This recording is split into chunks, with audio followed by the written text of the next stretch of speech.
Would you pay £100 for a yoga mat? I did. Was it worth it? I'll let you know in this video.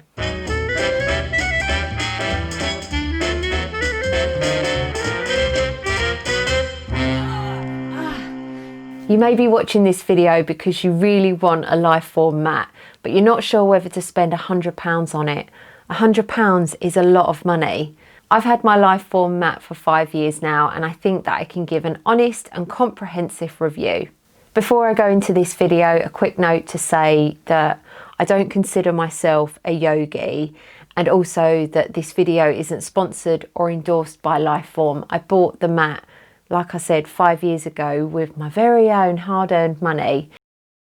I've been practicing yoga on and off now for several years, and I am quite a sweaty workout person. I can't really believe that I'm going to say this online, but I suffer really badly with sweaty hands and sweaty feet. I was that person at the back of the class doing downward facing dog, and slowly my hands and feet would be sliding further and further apart from each other to the point where I was almost flat on my stomach.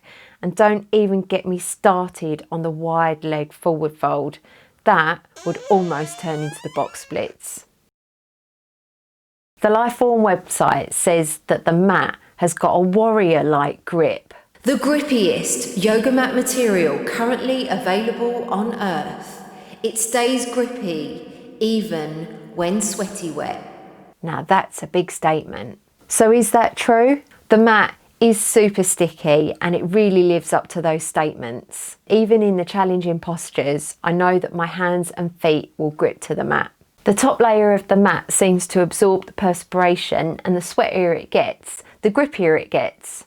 Over the years, the grip is going a little bit, but 5 years on, it's still super sticky and I'm really happy with it. And because of the grip, it's really transformed my yoga practice. Here's something that I wrote in my blog 5 years ago. I would go as far to say I've improved more in the past year than I have in the past 8 years because of the grip and stability this mat provides. Wow, go on LT from 5 years ago. And by the way, if you want to read that blog, I have linked it in the video description box. So now let's talk about those alignment markings. When I first saw the design of the mat all those years ago, I thought it was a gimmick. And I thought the price tag was all about that design. Surely yoga is about flowing and feeling and not following those marks on the mat. I thought having those patterns would distract me or make me obsessed with the foot and hand position, but it turns out they're really useful. When the teacher says, come to the front of your mat, I always step here, and I know where my down dog position is. They're really great reference points. When I first started using the mat, I was a little bit obsessive about where my hands and feet should be in relation to the lines. But over time, I found the positions that work for me and I'm able to practice without focusing on them. The size of the mat is a great advantage because it's longer and wider than most, measuring at 185 centimetres long by 68 centimetres wide. That extra space makes for a really relaxing shavasana. As we move into a high-consuming throwaway world, one where waste products are at an all-time high, it's an enormous problem for Mother Nature.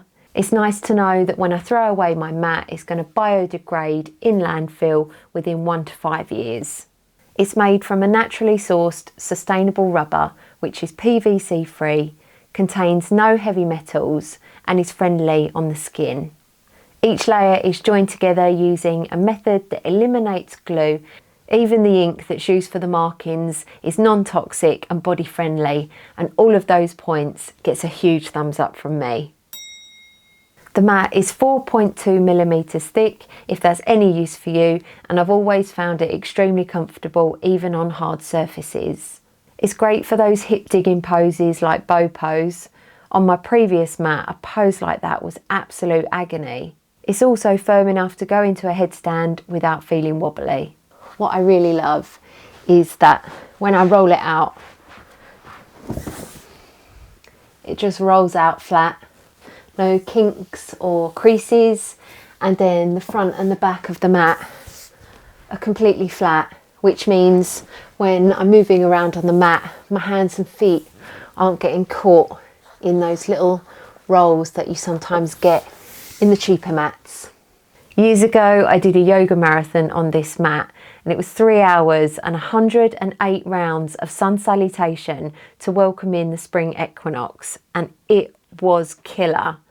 I also did my recent challenge of 1,000 burpees on this mat, and I found it so comfortable.